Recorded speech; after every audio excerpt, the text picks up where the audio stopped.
Assalamualaikum warahmatullahi wabarakatuh. Hai, balik lagi di channel YouTube aku, Len Channel. Nah, di video kali ini aku mau lanjut sharing tentang rujuk-rujukan surat ya untuk menjalani perawatan pengobatan medis yang bisa di cover oleh BPJS. Nah, informasi yang akan aku sharing ini berdasarkan pengetahuan aku ya teman-teman, dan juga cerita-cerita dari teman-teman endosister. Nah, jadi tuh banyak banget yang tanya, Kak, gimana sih caranya ya mendapatkan surat rujukan dari Vaskes 1? Karena aku periksa itu tidak diberi rujukan, walaupun saya tuh sudah bilang saya sakit, ada putihnya, tapi kenapa kok enggak dikasih gitu kan. Dan mungkin ada juga yang prosesnya tuh ribet banget kayak gitu, kenapa sih ini susah banget. Nah, oke, kali ini aku akan sharing ya beberapa tips ya ini tuh mungkin bisa dilakukan ya, tergantung daerah atau tempatnya juga, tergantung fasenya juga. Tapi ya sepengalaman aku ya teman-teman ya, selama dulu mulai dari tahun 2019 sampai tahun 2023 ya kalau nggak salah, 22-23 itu aku tuh bolak-balik ke rumah sakit ya. Kalau teman-teman mengikuti video aku dari lama ya, aku tuh ya yang operasi bolak-balik, yang terapi hormon bolak-balik, yang harus periksa ini itu gitu kan. Nah, alhamdulillah semua itu ya yang sudah terjadi itu ada yang memang aku bayar mandiri, ada juga aku yang alhamdulillah di cover oleh BPJS. Nah, kalau yang pengobatan operasi yang pertama-tama itu aku memang mandiri ya teman-teman, tidak pakai BPJS. Tapi selain itu alhamdulillah aku itu sampai yang program hamil itu ya, untuk MRI hidrosalping itu tuh di cover oleh BPJS, sampai terapi hormon, operasi dan sebagainya. Nah, oke. Jadi begini teman-teman ya, banyak banget ya teman-teman ya, baik itu endosister atau teman-teman yang sakit yang lain tuh susah banget mendapatkan surat rujukan gitu kan. Nah, jadi surat rujukan ini ya teman-teman ya, setahu aku saat aku mengurus ya, di setiap vaskes itu pasti ada tulisannya, ada attentionnya ya. Kalau surat rujukan itu tidak bisa diminta oleh pasien langsung atau pasien itu sendiri, melainkan surat rujukan ini atas rekomendasi dokter ya.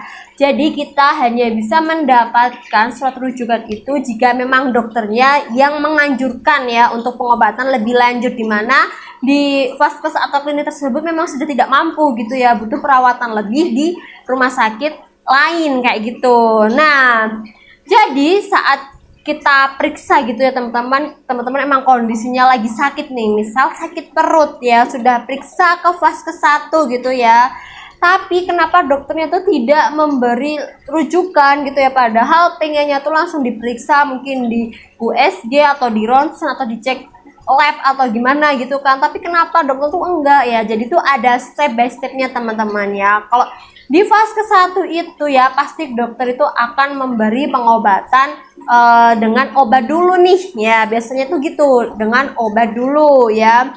Kalau misal nih secara pemeriksaan fisik langsung tidak parah gitu ya, dokter pasti akan ngasih obat. Nah, nanti kok ternyata masih sakit lagi ya, cara atau step berikutnya yaitu menambahkan dosis obatnya teman-teman ya. Nah, tapi kalau sudah dosisnya ditambah, dikasih ini itu kok masih belum sembuh, masih pasiennya terasa sakit gitu kan, nah barulah dokter akan memberikan surat rujukan nih teman-teman ya, karena merasa oh ternyata obat-obatan di klinik atau di vaskes pertama itu tidak membantu dan fasilitas itu tidak selengkap di rumah sakit besar gitu kan. Nah, barulah nanti kita akan diberi surat pengantar untuk ke vaskes tingkat 2 ya, di vaskes yang lebih tinggi. Biasanya itu vaskes 2 itu rumah sakit tipe B ya teman-teman, yang agak besar.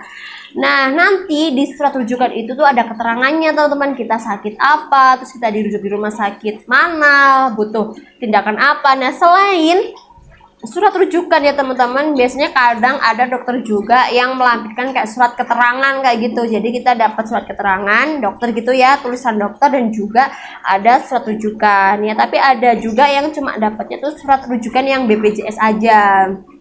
Nah, itu cara yang pertama ya teman, kita mendapatkan memang dari dokternya melalui beberapa step dulu, beberapa langkah dulu yang tidak langsung dapat. Nah, kemudian ya, cara yang kedua ya, kita tuh bisa mendapatkan langsung rujukan itu kalau kita memang sakitnya itu tuh sudah darurat ya, alias kita biasanya tuh masuk IGD ya, IGD atau UGD kayak gitu ya. Ibaratnya tuh kita kayak misal kecelakaan gitu kan, parah, berdarah, perlu jahitan. Nah, itu biasanya tanpa kita melalui proses periksa kasih obat dulu kan kelamaan ya kalau sakitnya kecelakaan di kayak gitu kan, karena biasanya tuh langsung teman-teman ya saat kita dilarikan ke rumah sakit kok diketahui punya BPJS ya, biasanya langsung tuh ya keluarga yang bersangkutan langsung minta rujukan. Nah, nanti biasanya tuh untuk mintanya itu untuk buktinya ya rumah sakit yang menerima pasien kecelakaan ini bisa ngasih surat keterangan ataupun bahkan bisa by telepon gitu bahwa ada pasien si A mengalami kecelakaan dan saat ini sedang dirawat, dijahit dan membutuhkan penanganan dan segera butuh surat rujukan BPJS-nya. Nah, seperti itu. Kalau kayak gitu ya sifatnya urgent, apalagi kayak tiba-tiba mungkin ibu melahirkan gitu kan ya tanpa diketahui, nah itu bisa teman-teman di cover oleh BPJS. Kemudian ya teman-teman, cara yang ketiga. Nah, cara ketiga ini tuh yang aku lakukan teman-teman ya, tapi ini kita butuh modal, kita butuh effort dulu gitu ya, kita perlu mengeluarkan dana dulu, yaitu melalui dokter spesialis. Nah, tapi di dokter spesialis ini tuh tidak sembarangan bisa memberi rujukan juga. Emang bener-bener kalau kita sakitnya juga sudah urgent, sudah parah juga gitu kan, lah kok delalah gitu ya teman-teman. Dulu saat aku periksa ke dokter spesialis itu memang sakitnya sudah diambang darurat kayak gitu loh ya, jadi memang sudah membutuhkan perawatan lebih, karena kan kalau praktek dokter spesialis gitu ya, misal objin gitu kan, mereka kan tidak punya yang namanya obat terapi hormon ya, apalagi yang suntik kayak gitu kan. Nah, itu pasti obatnya kan harus didapatkan dari rumah sakit yang lebih besar, ataupun kalau misal beli di luar itu kan mahal. Nah, biasanya dokter-dokter spesial tersebut tuh akan tanya teman-teman ya, biasanya tanya punya BPJS atau tidak, atau mungkin punya asuransi kesehatan yang lain kayak gitu. Nah, kalau misal punya BPJS ya, nanti akan dibuatkan surat pengantar dokter ya, yang ditandatangani dokter, ditulis dokter, ada stempelnya dokter juga, kemudian ada surat rujukan juga gitu ya. Surat rujukannya itu ya isinya sama sih, satu lembar sama pengantarnya itu, bahwa menjelaskan nih bahwa pasien si A ya menderita misal nih ya kista endometriosis berukuran 6 cm dan butuh perawatan terapi hormon selama 3-6 bulan. Nah, kayak gitu. Nah, kan kalau dokter spesialis kan biasanya nggak bisa itu ya untuk terapi hormon. Nah, makanya ini surat pengantar yang dari dokter ini ya sama hasil USG ya. Biasanya kan kalau di dokter spesialis kita mendapatkan layanan USG nih kalau kasusnya kista endometriosis. Nah, nanti hasil USG dan juga surat pengantar dokter ini kita bawa ke vaskes 1. Nah, nanti di vaskes 1 kita sampaikanlah bahwa kita sebelumnya sudah pernah nih periksa di dokter spesialis bapak ini, dokter ini kayak gitu kan. Nah, kata beliau saya mendapatkan ini ada sakit kista berukuran 6 cm dan butuh terapi hormon, dan ini ada surat rujuknya dan ada bukti USG-nya. Nah, kayak gitu. Nah, biasanya kalau sudah ada bukti tersebut nih teman-teman, itu udah valid, biasanya nanti vaskes 1 langsung memberikan surat rujukan ya. Biasanya kalau sudah ada datanya, faktanya gitu ya, ada buktinya, oh iya si pasien ini ternyata punya kista dari lama atau mungkin sudah parah, perlu penanganan. Nah, biasanya langsung dibuatkan surat rujukan sama fase satunya untuk dibawa ke vaskes yang lebih tinggi untuk mendapatkan perawatannya.